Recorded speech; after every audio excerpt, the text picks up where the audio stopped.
Perfect. Great. Okay. Oh, that's better. Yeah. Anything else before we start? Can everyone hear? Can everyone see?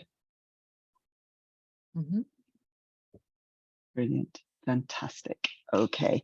So we're recording. I'm hoping that it will only be my face that will be recorded. So I'll be able, my aim is to share the video afterwards with people who couldn't make it. So I'm hoping that by spotlighting and pinning, it means that everyone else will remain voice only. So if you don't want to identify yourselves, you can just like not say your name or whatever. So let me flip the camera around and we will start with the artwork. So what I'm going to do, oh, you might also see people walking past the window because other people are still getting ready for Open Studio. I'm ready already, but they're not. I'm going to do a tour of the studio and a little bit of each of the paintings and some of the other work. And then if I'm going to come back and I'll stop periodically and take questions, or like if you want to know more about a particular piece or anything at all, then we will do that. Oh, Mary, I hope everything's okay there at the chiropractor. Oh, I said your name. Sorry. I'll try not to say any names. Thank you, Kerry. I said another name. I have to say your names. Okay, I'm going to flip this around and we'll start with some work. So what I'm actually going to do is I'm going to take you outside because what I want to show you first is this installation that we made yesterday. And even before that, actually, I've got this one painting here, which is, there's 3 of them, and they are called Thoughts While Meditating. They're an illustration of, sorry, that's someone else making this. Zoom in a little bit here, Thoughts While Meditating series, exactly. They're a combination of paint and pens, and they all have a bit of an exploration about what thoughts are and what meditation is. Now, this is the photo installation. So this is called The Line That Runs Through Everything. And it is, I collect these photographs, I take photographs of things that have lines in them. And then I join them all up together to make one long continuous line. And it's different every time. You can see some things are urban, some things are natural, but this leads into my studio. Goes across there, past my neighbor, and then ends with another spiral here. I was really glad to get this up on the wall. I haven't put this up for quite a long time, and I don't know, it gives me great joy. This one is another Thoughts While Meditating. This one has got iridescent paint. You can't exactly see in this light. You kind of can see that one's painted iridescent. Some are and some aren't. The one outside had gold tissue paper, and there's a third one in the gallery, which I won't be able to show you, that has got mirror. So this one is, here we go. What are thoughts? Are they part of the mind? And it goes on like that. It's free writing. I don't plan it beforehand. I just write it as I go. So, oh yeah, I didn't say each one of these that looks like a stone represents a thought. Oh yeah, I'll slow down. Video or talking or both, Kerry? The video, please. Video, okay, sure. Okay, I mean, we will come back as well. So this is the second one. The background is, it's acrylic. And I wanted to get those kind of colors that you find on a bubble, like the purple and blue and green and yellow. Okay, so now this is the entrance to my art studio. A few little anarchic signs that amuse me, basically. Okay, so I don't have a copy right now of my statement, but if anyone wants it, just send Kaylee a message and I will email it to you afterwards. It just talks a bit about why I'm doing what I'm doing and my background and so on. So you can see these have got a very glossy finish. This is actually on on paper, but it's got layers and layers of, sorry, let's close the door. Okay, so this is one of a pair called The Word for Magic. And this one is The Word for Magic Deep Ocean, Deep Sea rather. The other one is Word for Magic Ocean, and it's greener. And it's, the idea is that it is, let me try turning that light off. No, the idea is that it's like a map sigil that leads to the treasure, the very feminine treasure. And it's got all these gold dots that follow the line and the spirals. And some of you will probably also have figured out that it is actually kind of a womb and a vagina. So it also represents the arrival of life. And then this one is part of a series. There's 3 of them called In the Forest of My Body. And there's a poem that comes with that. The other title for them is Holy Snakes. And it refers to the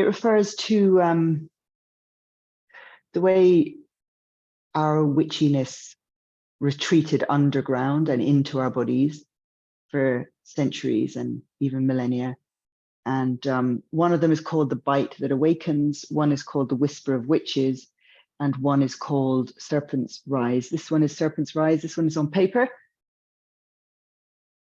with gold leaf and abalone shell and pen. There's a poem that goes with it, and some of the poem is written along here with this one. So we'll come back to it again afterwards. And I'll read the poem later on as well, because there's quite a lot to see. So this is the smallest of the 3. This one is bought. The owner is on the call. So I'm very happy to show you this one. This one is on canvas, and it's got lots of iridescent dots and marks on it. And the poem is on the back. Maybe I can show you a part of the poem is on the back of the painting. And I'm going to do that with the bigger one as well. Whoops, might get that back on, put that on later. So I like to paint in series like that. So there's one small one on a linen, that's a linen canvas. There's one on paper, and then there's the big one on regular canvas. And this one, I'm a bit obsessed with this one. It's got all these snakes, and each one has got a different iridescent finish that you only see in some light. And then these kind of lines in the background of all of them represent the forest of the body, the bones. And when I read the poem, you'll get more of that. So this has got tissue paper that's been painted and then layered on in the background, which gives this kind of translucency. And also these are gold leaf. And everything is sealed at the end to keep it, like, to stop it fading, and also to protect it from anything that might happen to it. So the canvases can be hung just like this. I always paint the sides, and I usually put detail around the side as well. So they can be hung like this, or they can be framed in a simple box frame for extra protection. So that's those 3. They're very new. And then this one is it's one of a series of 3 that I did last autumn, called The Healing of Sisters in the Moonlight. 2 of them were sold. This is the one that is still waiting for an owner. And again, one of the people who bought one of the paintings is on the call tonight. And this is Ancestral Moon. So you've got all these kind of creepers and vines. There's a lot of iridescence in the background. Again, you can see it. You can see it popping up there. And then these are layers of tissue paper that have been painted. And then one here in the middle is mother of pearl shell.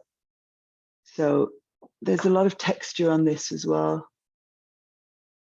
These are based on a true story around me and my sisters that led me to think about sisters in general and sisterhood and the need for that deep healing. And I did get to dance in the starlight with my sisters not too long ago in Kenya, which was really magical. Yes, so I'm going to show you one more and then we're going to take a little break. This is another new one. And this is kind of cool. What I like about this one, well, there's quite a lot. It's called the Sun of the Heart of the Sun. It's very bright yellow. It's not quite showing up as bright as it is. And the sides have got fluorescent yellow on the edge here. And I've signed it in two places. Let me see if I can show you. I've signed it under here and on the other side, because this one can hang either portrait or landscape. And it's got one circle of pink mother of pearl here. And apart from that, it's acrylic pen and acrylic paint. And oh yeah, it's also got, I've attached these pearls, opals, and what else? Pearls, opals, and moonstones all around here and up here. And they're attached with silver wire. I'll try and show you them there. You can kind of see them better there. So they really catch the light when the sun shines on it. So that is the heart of the sun of the heart. And it's part of a series. Thank you, Greta. It's part of a series that explores like the hugeness of the inner world and the outer world, inner space, outer space. So that's what this one is, whether it's the sun in our heart or the heart in our sun. So, any questions so far?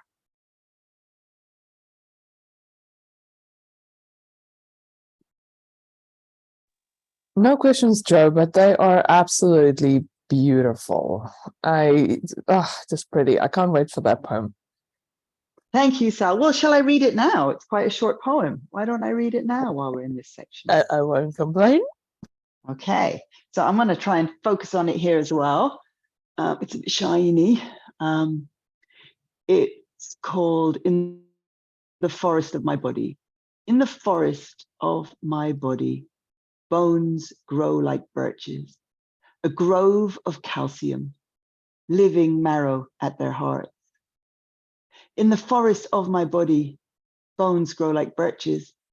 I feel the density of this thicket, the blood that holds the secrets, whispers of witches gone to ground, sleeping under enchantment, centuries dreaming of the bite that awakens. In the forest of my body, bones grow like birches. Serpents rise, sing their song, weave their spells, and call the prayer of the living to the sparkling air.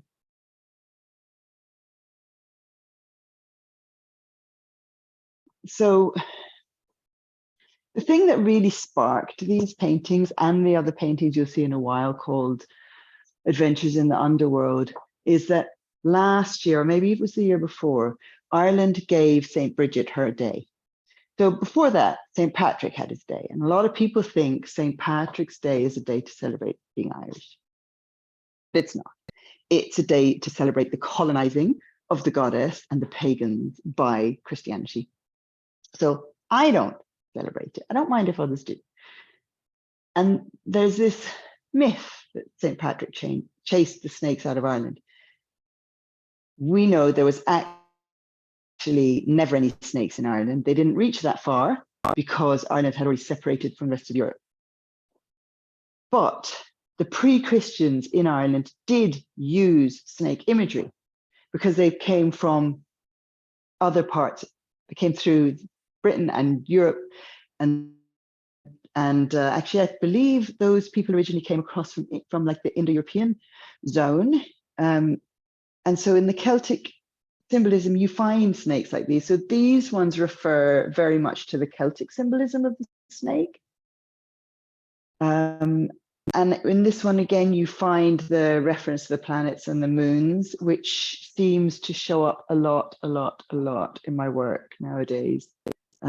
So yeah, I started thinking about how St. Brigit was there first. So St. Brigit, there's also Brigit as well as St. Brigit, and Brigit is considered to represent the goddess, like the original goddess. And so this idea of, well, Brigit just got her day, but she was there first. The snakes were there first. I mean, the snakes obviously symbolize lots of other things, Kundalini, and very often in European culture, the snake symbolizes the goddess, the earth goddess. And so whenever you come across, say, someone slaying a snake or a dragon, it usually represents the goddess being sublimated or dominated by the patriarchy. So, hence the serpents, and the bite that awakens is the reawakening of the witches, of which I consider myself one. Okay, so next we have some of my caves. So I made this cave before I did any other snake things. So this cave is called, all my caves they're made of ceramic, and they're named after fictional primal goddesses. And this one is the cave, thank you, Noemi. This one is the cave of the goddess of the golden snakes, because you do find the snakes, this snake symbolism with a lot of goddesses, like Hecate was one where she's often shown holding snakes, and they found like representations of snakes in her temples and shrines. And then this one aptly is called the cave of the goddess of the female saints, and this references the blue that Mary, the mother of God, as they used to call her in Ireland, the blue that she would be depicted wearing, and the gold around the edge. This one, this is the cave of the goddess of the golden snakes. And so this one is painted with a matte ultra black paint that absorbs all the light. And then here the snakes are, I've glazed it, and then I've put gold luster, which has real gold in it, and then that's fired on. So it's got 3 firings. You can see that this has, I don't know if you can see, it's got a kind of crackled surface, and this is very matte and a little bit rough. And this one has got a blue, it's got a dark blue, very slightly sheeny outside, and then inside it's got a turquoise mother of pearl. And that carries over to the rim, because I like the pearl on the rim. And it's very sexy, and it's got these gold dots as well. There's a lot more detail, and if you see something you really like, also message Kaylee, let her know, and I can make a video of a particular piece and like talk more about it and really show the details. I can do that in the daylight tomorrow. These two. Sorry. Just before you move on, what's the material that the caves are made of? Oh, they're all ceramic. So this is a kind of clay called crank clay, which has got, if there's any ceramic nerds in here, it's got a lot of grog in it, which is like a sand to make it very strong, and they're high fired. So I form the shape by hand, and then I carve them to get it exact. So I'm kind of not really showing the shape. This is sort of almost triangular, this one, whereas this is more oval. And then, oh, who said they know what that is? Someone said, I know what that is. Oh, Sal, grog, yes. It's also refers to drink, doesn't it, as well? But yeah, grog, makes it very strong. These are made of a really incredible clay that's got big chunky pieces of grog in it. So these are 2, there's another one upstairs that I didn't put out. These are caves of the goddess of the bog, because it's like they've lain in the bog for thousands of years. And again, these have got, you can see they've got black mother of pearl inside. And this is the most incredible texture on the outside. And this one has got, one of them's got holes in it for the light to come through. I think it's that one. I don't know if I can't quite get the light to come through it from here.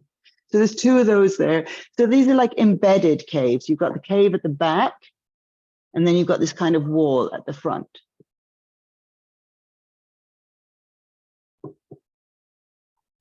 Caves. And then, yeah, that's right, they are like hagstones. I mean, you know, there's kind of a theme that comes through all my work, I think, and it's pretty witchy. So next, so outside you can see some of what's going to be going on tomorrow. We've got a little soundscape booth, we've got tiny cinema, but what I want to actually show, yes? Sorry, Joe. Just before we move on to the fabulous keys, I love these. I can't wait. But someone's just asked, what's hagstone? Oh, Or what is a hagstone. hagstone? What I know to be a hagstone is a stone that you find that's got a hole all the way through it. Otherwise known as, a very rude word for them sometimes, as a cunt stone.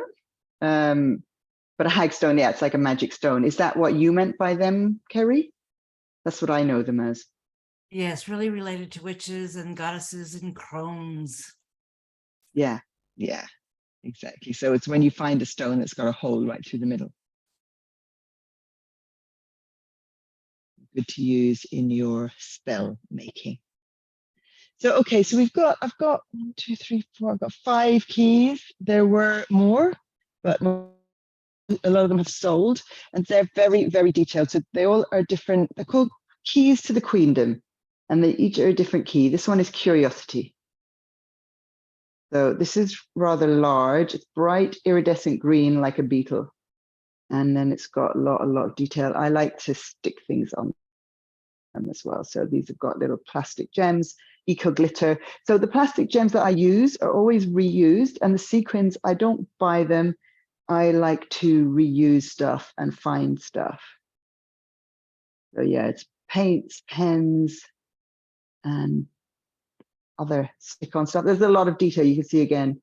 So for example, if you look at the edge, I've picked that out in a different color, and I paint everywhere. And that's, I think this is iridescent on that, yeah, on the edge as well. So that's curiosity. Put that back there. This one is a fluorescent red, and it is called Total Approval. It's got gold spirals, it's got eco glitter, and those are actual little turquoise cabochons, turquoise stone, not turquoise color, but actual turquoise on there as well. And then it's also got the eco glitter, and again, it's both sides. That is Total Approval. I'm very into fluorescent paint at the moment. This one is Celebration. And again, you've got some iridescence, you've got a load of glitter, you've got fluorescent, you've got turquoise, you've got everything going on. And you've got little round mirrors to chase away any beings you don't want around. And it says, oh yeah, I didn't do that with the other one. It says, make space for good things on the key part. Make space for good things. I actually really love this one. Back. And then this little one, which is a bright green and purple, and it's got silver eco glitter, is Intuition. And the pink spirals. And of course, they're all signed as well. Intuition, my sixth sense, it says. Although we know that we have more than 6 senses. Okay, put that back. And then the last one here is Dreams and Desires, another big yellow one, but it's a different yellow. It's a more, I don't know if you can see that. It's different yellow to that one. That one's a more orange yellow. This one is slightly more green yellow, and you can see Dreams and Desires, and it's splattered, and then it's got this silver pearl around the edges, and a blue and orange, fluorescent orange, double spiral, and oops, the same on the other side. This is a mighty fine big key. You can see I have fun doing them. I like to make different shapes, different, like the actual, I can't remember what this bit is called. Someone here might know the bit that does the unlocking. They're all different. I make them all different. And I cut them by hand. I select very sturdy cardboard. Yeah, it's a lot of work, a lot of fun. So those are the keys. Then we got more caves. This is a gorgeous one. This is the cave of the goddess of the inner sun, and I will show you. So I've rubbed on the outside some clay that I found locally, and then when it was high fired, it went this really dark color, and I've scraped marks into it. So the caves are also really influenced by Neolithic art and the Neolithic people. And then inside, there's a gold disc at the very back. It's gold, gold luster. It looks copper in this light, but it's actually gold. And it's got white flip, which is, if people know, again, the ceramic nerds will know that it's when you make clay into paint and paint it on, we call it slip. So it's got white slip inside and then glazed inside. And then right at the back, it's got that golden disc. And it's a really cool shape. I'm trying to show you. Kind of like an, what do they call it? Amphora. Amphora that they used to store like honey and wine in. And then this little one is called the Cave of the Goddess of Unexpected Joy. And it's got at the top, got these holes with layers of color. Excuse me. Sorry. Oh, I'm just going to grab some water. Excuse me for a moment. I'm going to mute, talk amongst yourselves.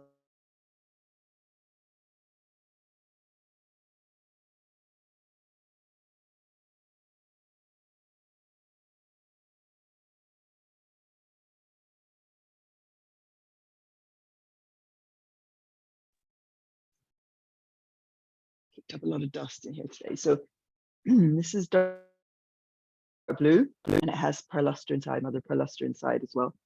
And then the outside is painted with porcelain slip, and it gives this kind of sheeny, beautiful finish. And you can put things in those holes if you want, like feathers or whatever, make a kind of a crown. Then this little beauty, which is part of a series called Super Paint.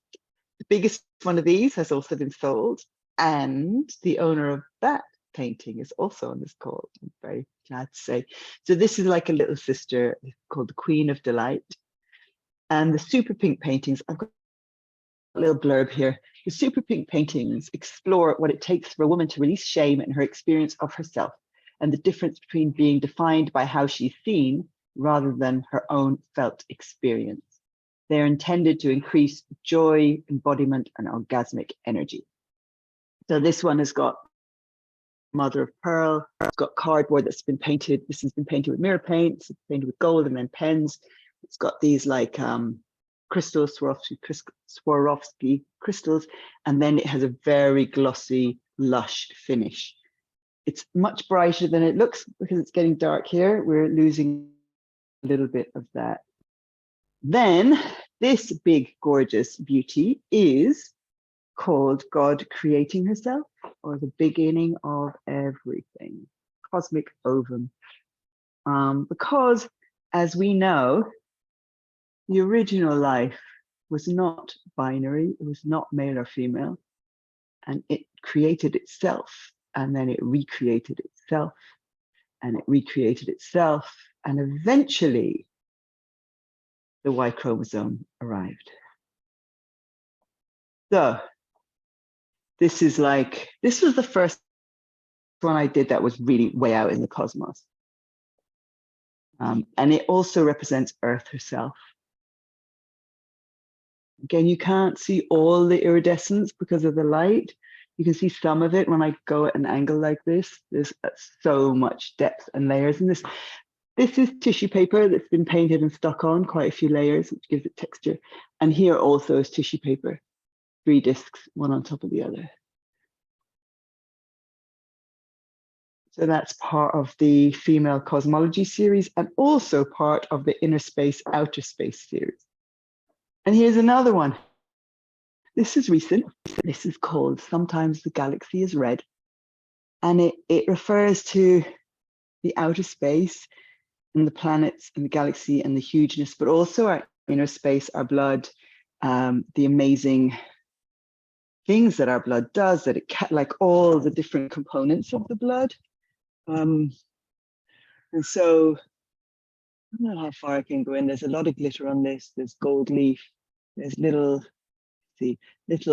metal pieces. There are little crystals, Swarovski crystals. There's one.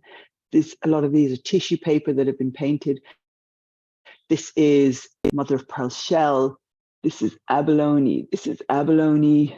There's all kinds of stuff. This is glitter.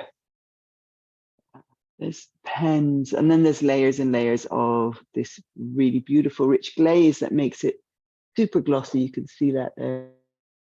So for now, most of them are just framed in frames without glass because I don't want to interfere with the finish. but I would ultimately, some of them I would ultimately frame them in museum glass, which doesn't reflect. Then this one, which is another, quite a few of these are really new. I just finished them last week. This is another one, Adventures in the Underground, in the Underworld. And it's also part of the series about Brigit and the what's the word for it? The magic of the living earth. Irish mythology is full of it. Greek mythology is full of it. I suppose most mythologies are full of it. So this one, I wanted to start exploring how we connect with the living earth and how it communicates with us. And also, sorry, there's very noisy children outside. Also how the earth and the sky communicate. So this is the line between the sky and the earth, and this is the line between the earth and the sky. And this is a copper leaf spiral.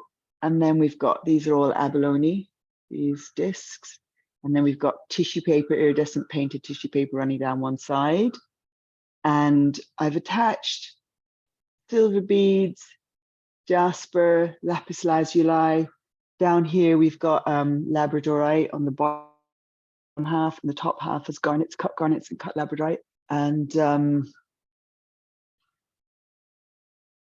you hear those kids? I can't believe they're that noisy. So the adventures in the underworld they kind of refer to this mirror world that we all feel exists. They're a little bit dark, but they're very magical. And so you'll see there's one that is even darker when we come around to it. But I find them very rich. They really do represent for me this feeling that I get when I'm on the land, and that I can feel the thousands and thousands of years of human life and non-human life. And so they explore all those things.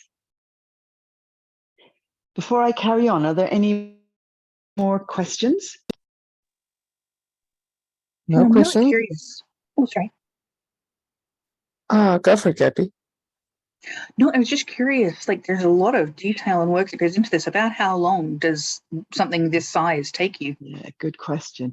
So I was working on this one and another two in the series that are smaller, and I was working on the red one, sometimes the galaxy is red, and the other one on the other side. I work on a few at the same time. It took me, it's probably a couple of months from start to finish, because I don't want to rush them. I like to listen to them, and I like them to kind of lead me. And every so often I come to what feels like a dead end, and then I have to wait, and then it'll tell me what comes next. Some of them go in a rush, like sometimes the galaxy is red was a big rush. I could not stop. But sometimes this one was much slower. But that's why I work on multiple at the same time. So I can do a bit on one, a bit on one, a bit on one. And then every so often one will just be like, right, go, and I'll run with it. So I reckon a couple of months. Yeah. Thank you. I just want to say again, not questions, but the one with this one, and that the one with the ovum, the birth of the universe moment was just, oh God, it's gorgeous. Anyway, Thank you. carry on. Thank you. Praise is always welcome. Expressions Yeah, of lust are all of it's welcome. Yeah, throw it in there. So one of the things about this is that, and you'll see with the other one as well, I wanted to kind of obscure the line between what's up and what's down. And so like I've painted this with the drips going both ways. And that's so I'd turn it around and paint it that way and run the drips, and then paint it the other way. And I do many, many, many layers, till I get to a point that it feels alive and complete. It's also lots of little dots, iridescent. Like when you see it close up, you'll see there's so much detail in all of them, in fact. And sometimes I think, oh, just do something really gestural and sell it for loads of money, but it doesn't seem to work for me. So this one is called Pink Storm, or Big Serpent Energy, which is my little joke. And it sits with the other snake paintings and also with the inner space, outer space paintings. It's got a lot of comets. So this disc has got, it's like a pigment powder that is holographic. I don't know if you can see that or not, but it shimmers and it has all the colors in it. And then these are little bits of abalone. It's got these reused plastic gems. It's got eco glitter. It's got tissue paper. These are little bead slices of shell that I've had since I was a kid, and I've been waiting to do something. Those are sequins that came with something that was already sequined. You know, you get little packet, and I like to use those up. Abalone, painted cardboard, and that's mother of pearl shell. Yeah, so that's like one of the things when I was in Africa as well is that I renamed Orion's belt the Three Sisters. So I kind of like this idea of renaming and reclaiming the stars and the planets and naming them after the goddess in different ways, taking them back out of the hands of the patriarchy. So that's this one, Pink Storm and Big Serpent Energy. And then we have these three little ones. One of the things I've started doing when I travel is bringing a small canvas, and I bought small travel sized acrylics, and I bring some pens and some little brushes so that I can keep my practice going, keep that connection while I'm away. So these bottom two I made in Canada, and they're the first two in a series called Interspecies Communication, which looks more at that. How do trees communicate with us? How do birds communicate with trees? How does the earth communicate?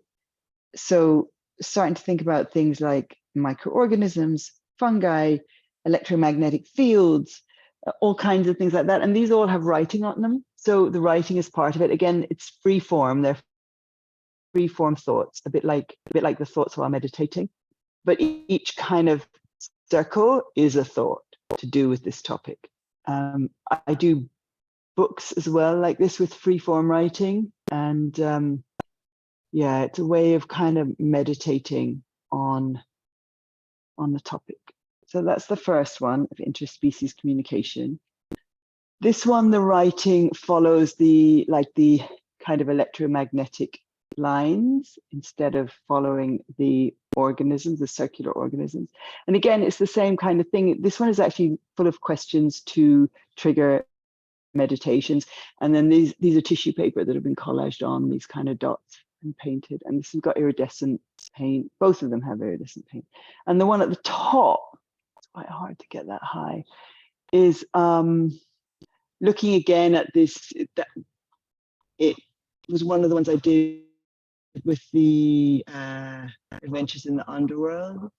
It's like in between the two, and it's got the writing all the way around the edge instead of on the face of it. It's got lots of layers around the spirals. So again, it's like that fading between the earth and the sky, or the earth and the sea, or us and the earth. Because one of the things I really believe is that we're not separate to nature. And so I'm like always looking for ways to try and strengthen that feeling, being embedded in nature. So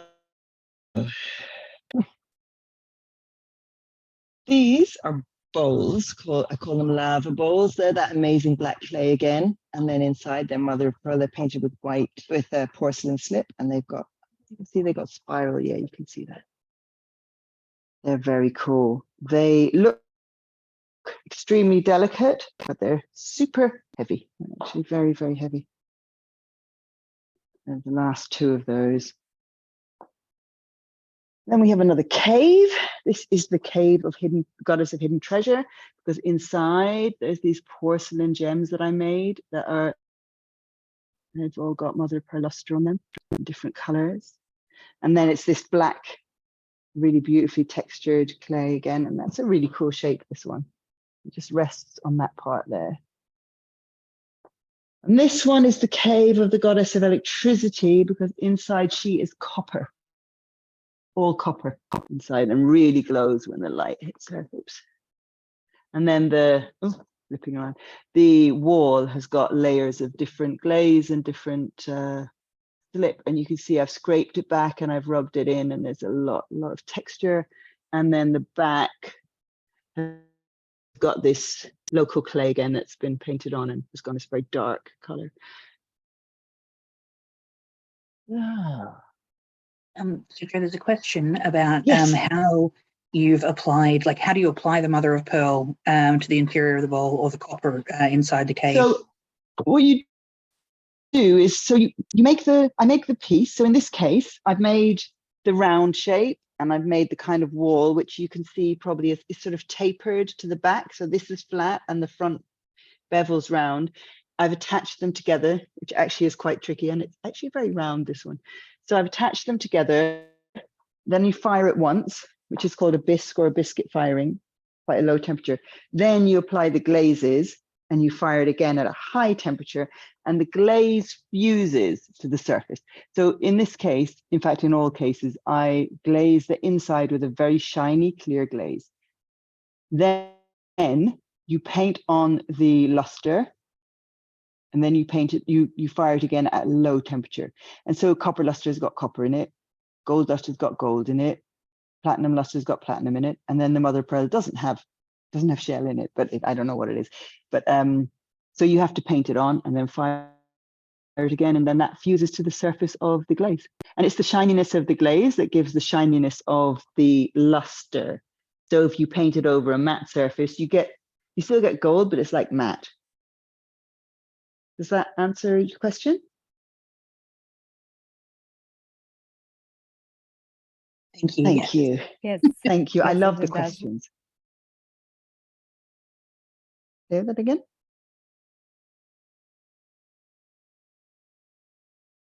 But please do keep asking the questions. I do love the questions, or if you want to hear more about anything. This is a piece by itself, but it's also a model for a big installation that I want to do. And these are pieces of black porcelain, and it's got a little bit of, so the same thing again, I painted some glaze on here, and then I painted the mother of pearl on the glaze. So they each have just one little piece, and they move like that, and they catch the light. So it's black on black on black. I want to do a whole room like that with these pieces hanging from the ceiling. I wonder if I can show you the way they've still got my like thumbprints and fingerprints on them. I don't know if you can really see that here, but I pinched them out flat. Maybe you can't see it. So yeah, that's a piece that is for sale, but it's also the model for a bigger installation. And then I've got the last of my ancestor bowls. I used to make a lot of them, and these are the very, very last few, which are pretty awesome as well. They've got all the details, different lusters, little dots, little carvings, paintings, clay, they're very tactile. I know there's a few people on here that have some of these bowls. And then these are made from porcelain. Can I show you the mother of pearl luster?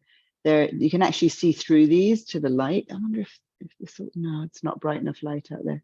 Maybe if I go this way. Yeah, you can kind of see that because they're very thin. They're translucent. Pinch them out. There's a few of these little kind of oyster shards, and then some bowls, and a few handheld caves. These are the last of these. So they're like the other caves, but they're just small. They fit in your hand, and they've got different things inside them, like little shavings of different clay and different glazes. And some of them, again, there's at least one person on this call who has one of these. Some of them are finished with this amazing magic finish that changes color in the heat. Look at that.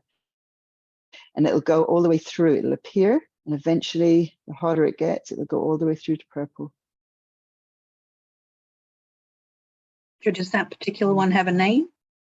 No, these ones don't have names. They're just handheld caves. Well, they're not just handheld caves, but that's what they are. So they're different. Some of them have got texture on the outside as well, where they've been, because I carve them, I pinch them and then I carve them. So it depends what I use to carve them with. Sometimes I leave it there. That's got little bits of porcelain inside the goddess of my thumb, yeah. It's got porcelain inside. Oops. This one has got glass glitter inside. And it's also got like inlaid, a white clay inlaid into the brown clay.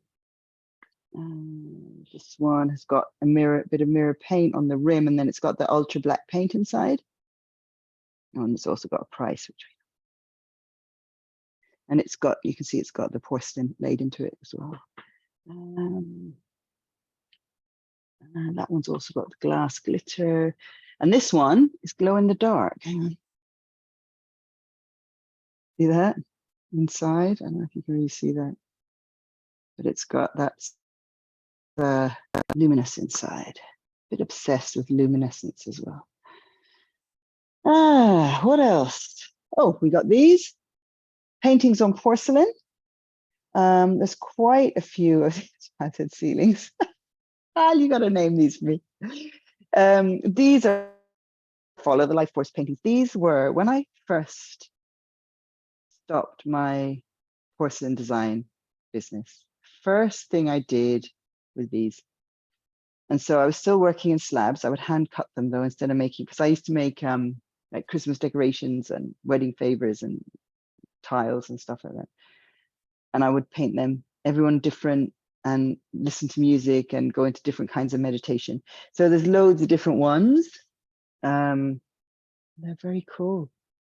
That's what got me into painting before I even left doing ceramics. And then this beauty, which is called the Glitterous. And this is, yeah, this is fabulous. So this is tissue paper, and then it's got a ring of like multicolored orgasmic glitter. And it's got these iridescent spirals then that run all the way down the middle. I can see myself.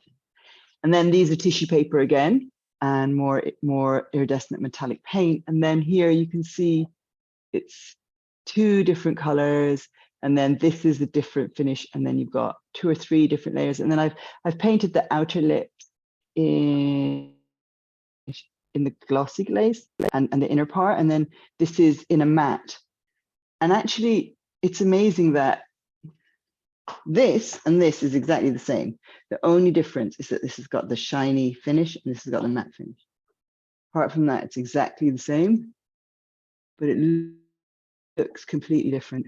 And then you've got these 2 horns, which they represent a lot of things, but they really represent the male orgasmic energy. You have this kind of explosion of fireworks up here, which is fairly self-explanatory, and here. And they also, so I quite often use these sort of horns or moon shape.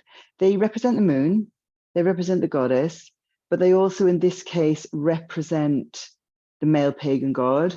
So very often when you see the devil, it's like the male pagan god that's been taken and turned into like the devil. Don't let him tempt you, ha ha ha. So yeah, that's what this is. The red horns represent that. I love how that gloss makes it look like a little bit of a mirror. So when you're close enough, like, it's like you're in the picture, and then I don't know. I just feel like there's a lot of symbolism there, and I'm struggling to put it all together. But it just there is a right. lot. You're right, Sal. You're right. There is a lot. It is Sal, isn't it? Speaking, because I can't see you.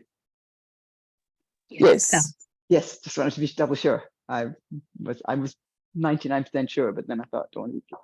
Anyway, so there's a lot of symbolism. I put loads and loads of different layers of symbolism, so you can look at them for a long time and continuously see more. So what I will tell you, when I had my show in public, all the little boys were like, "Oh, look, Mom, a rocket." When they looked at these ones, they saw them as rockets. Other people see them as boats, which is also relevant.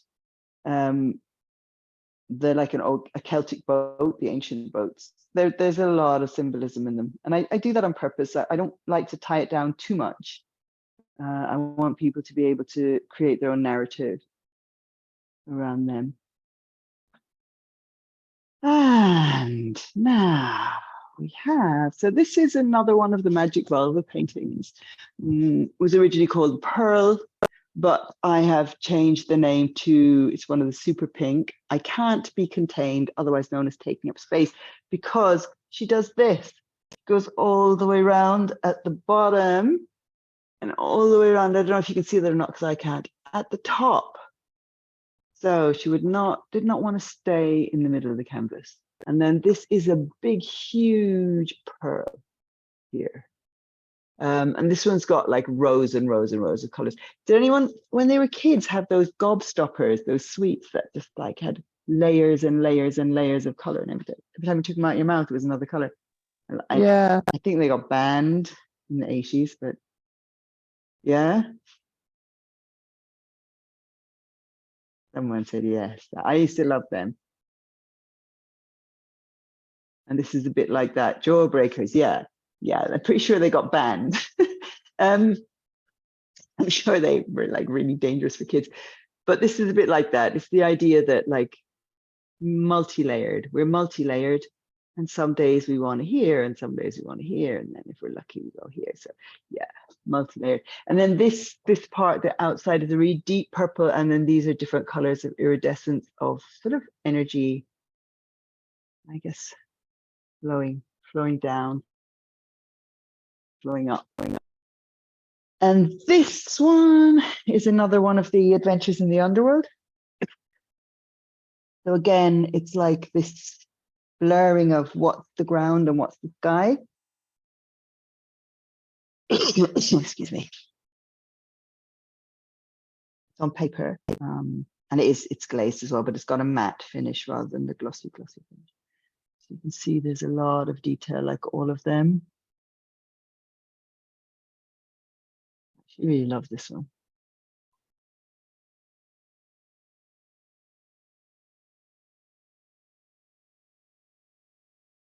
So yeah, that's another Adventures in the Underworld.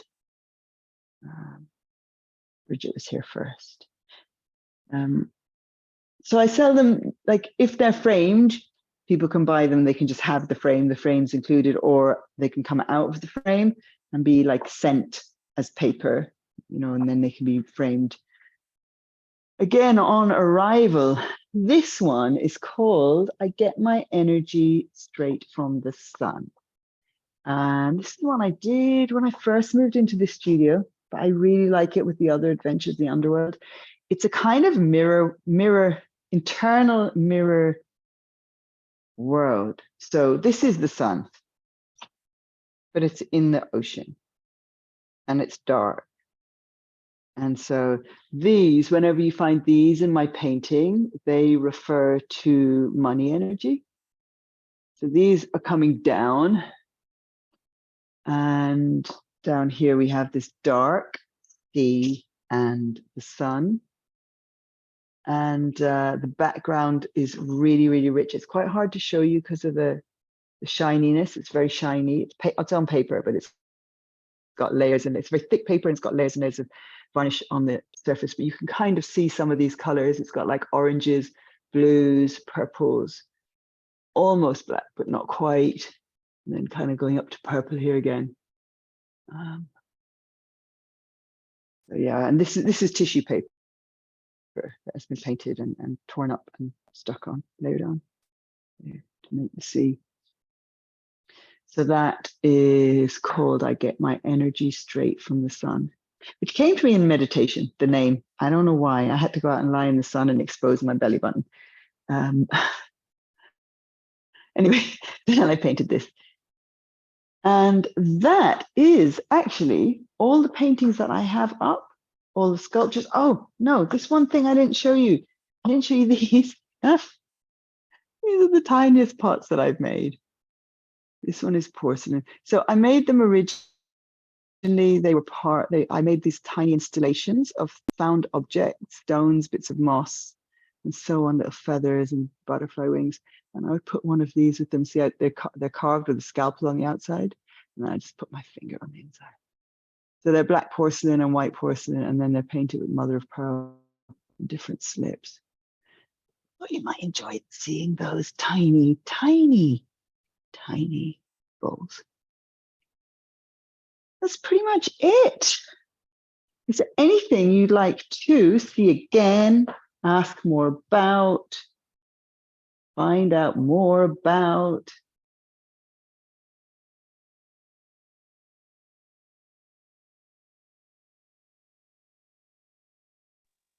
I have a Can question. I over while you were answering the other question? What was the question? I just want to see the ovum. Somebody else was trying to ask a question, and I talked Well, let's over. look at this while we hear the question. So my question is about the emotions. Like I would imagine that when you paint, there are different emotions that surge, and what kind of relationship do you have with them, or is it a completely different process?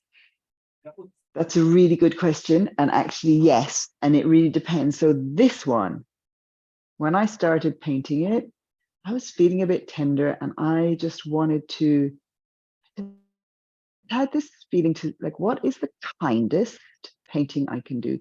What's the kindest, softest, most gentle thing I can paint? That's actually what I was doing with this one.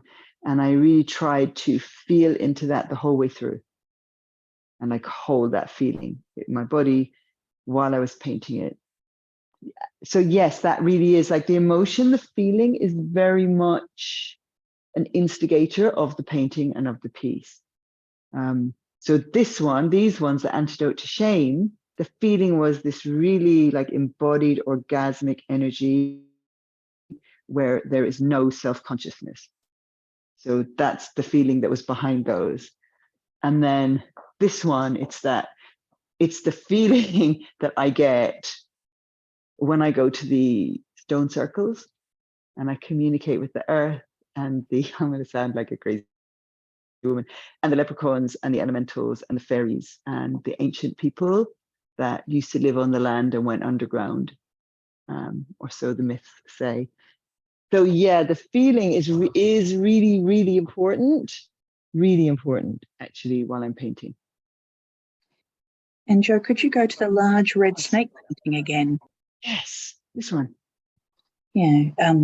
And I don't know, Carrie, if you'd like some more information about that, or Jo, was there a particular emotion that, like, do you want to talk about that one as well? Yeah, so one of the things that happens again with the super pinks and with the heart of the sun, sun of the heart, and these ones is that my studio in the middle of winter is really dark and really cold. And so I crave brightness, like I need it like food. So I start doing these really bright paintings at that time of year. And so the feeling in this one is like there's the brightness, but there's also the sense of like awakening. Like been asleep, been underground, and now awakening. So it's got the feeling of nature being in the forest of my body, and the feeling of like the magic waking up. Maybe not exactly an emotion, but it's hard to put that into words. But it's very celebratory. These ones are very celebratory for me. Very transformative too. The process of transformation, waking up, like you said. Yeah, absolutely. And snake medicine often stands as well for like alchemizing poison. So it's that as well. It's like taking it in and then transforming through it and claiming your power, I guess, I would say.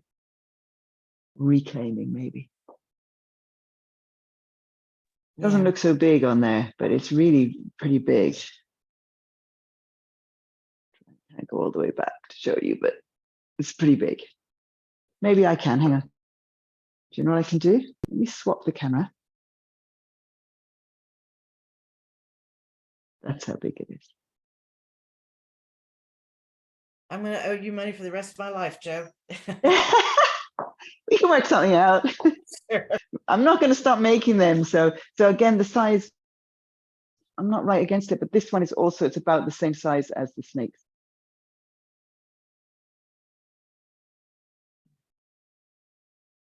Oh, it's so good. No idea what time it is. I love doing this so much. I'm going to try and see you guys. I'm going to try and come on my computer and see this on my computers. Maybe it's, no, it's not running out. Who's here? I haven't even, oh, Amy, Greta, Noemi, Sal, Kerry, Maura, Jax. Oh, so good. So what do you think? You want to share something, frame anything? You look gorgeous. Thank you. Thank you. Thank you for sharing your beautiful. I'm actually in bed, not feeling great, but I joined a little bit ago and just enjoyed seeing all the Thank you. colors and the feminine, just the feminine vibe everywhere. The moon, the glitterous, the swirls, the curves. Thank you so much for just putting your creativity and beauty in the world. Thank you. I'm really glad you made it. I hope you feel better.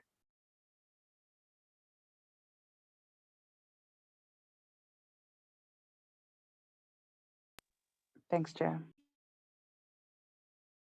And I'm really glad I could be awake enough to be here today. It was lovely meeting you last week in London, and Yes. that was such a treat. And just your studio, and I love all your work. So again, I'm just so glad that I'm halfway coherent today. Yeah. Thank you. And I'm glad that it went well. Yeah. And of course, you already know some of the ones I like. So we'll see. Let me know. Will do. Brilliant. Thank you. I want to frame your voice and your necklace and the depth of your work and the energy with which you share it. It feels very, very nourishing. Thank you. Thank you. Thank you. The joy to do it. And I love that you're here. So I want to frame the colors that you're wearing right now and just the breadth of colors and mediums that you work in. So from like the really bright, hot pink, shiny paint to the whatever the word that began with G. The grogged clay. Just like, wow. I'm curious, like over what period of time these works represent. Yeah, really good question. So the paintings on porcelain are from, I think, 2015. And then like there's lots of other collections and work in between that I haven't put out because I obviously it's curated by me. The bowls would have started next. So probably 2016, I started doing them and I made them all the way through to, I think, 2019. The caves I made 2018, 2019. And then the paintings I started during lockdown. The bigger bowls I made in, I think, the beginning of 2020. And that's pretty much the last ceramics that I made because my kiln had to go into storage. So I started painting in 2020. As my main thing, full on. But there are also magic sticks that I did at the very beginning. I did a lot of those, and I'm not sure if someone here has one or not. May have left already. And there are. I do these art books. I do poetry. I've got what I call cartoglyphs, which are painted directly onto cardboard, which are very symbolic. It's quite a few different series. Yeah, the photographic installation as well. Yeah, I would love to frame that as well. I forgot what the line that runs through everything. The line that runs through everything. That was just so Cool. And with the spirals, yeah. Thank you. Thank you. Yeah, it's I don't know. It's a really an honor to be an artist. It's a privilege, actually. Like, I just love it so much. Andrew, Yeah, do you so- remember that we got to experience you reading your poetry that went along with the works? And again, the you. breadth of the mediums, not only what you use within each piece, but the range of your artistry. Thank you. I didn't read the whole statement, but it refers to that. And like, it's the same question. It's like if you've got a puzzle, like a Rubik's Cube or one of those like Oriental puzzles the Asian puzzles that you have to move bits around and try and get to what's inside and like open up the box. It's like that. So each medium is like a different facet to get into the heart of the thing, whatever the thing is. And so the poetry covers some of it, and the painting covers some of it, and the ceramics cover some of it, and the books cover some of it. And they're all different ways of trying to come at it from another angle to try and get to the nut, you know, the kernel of it. So yeah. Andrew, so the name of the overall open studio is Envision the World You Want to Live In. Yeah. So I was curious about whether that's the underlying message in all of your art, or if these pieces represent that, or if you could talk a bit more about the theme. Yeah, thank you. That's a really good question. So my artist statement starts with that line, that as an artist, my job is to envision the world I want to live in. And I believe that. Like, the world happens based on what people do and what people dream of doing. And it happens either by mistake or on purpose. So either we muddle along and it just happens because we do this thing, then this thing, then this thing, or we dream of what we want and we feel what we want, and then we move towards that. And so when I'm making art, that's what I'm doing. I'm dreaming of the world I want, and I'm moving towards it. And I can tell you the world I want. I mean, you can probably feel it from my art, but I want the world where we're connected to the living earth and to each other, and where the feminine, the female, is honored and gloried in, and it's fully expressed, and where magic and spirituality are alive and pleasure is essential, and we all get to dance if we want, naked under the stars or naked in the woods, or not if we don't want to be naked, but where we get to if we want to. So that's the world that I'm imagining, because I've, you know, like, the world's really scary, and it's really easy to get sucked into, oh my God, fucking AI, and, you know, the ecology and the crazy people in charge and the war and the this, and it's really easy to jump into a coal truck and fly down into the pit. It's like, it doesn't take long, but I don't want to do that. Like, when my kids were little, I used to say to them when they were on their bikes, look where you're going, or you're going to go where you're looking. Because literally wherever you put your head, that's where you're going to go. And so I really consciously make a choice to put my head where I want to go. So that's what I'm doing with the art. I believe it's magic. I believe our culture doesn't really have room for shamans, the equivalent of shamans anymore. And so I think that's what artists do. That's my job, to do that, like, on behalf of everybody. So yeah, that's what I'm doing. Love that. Thanks, Joe. Thank you.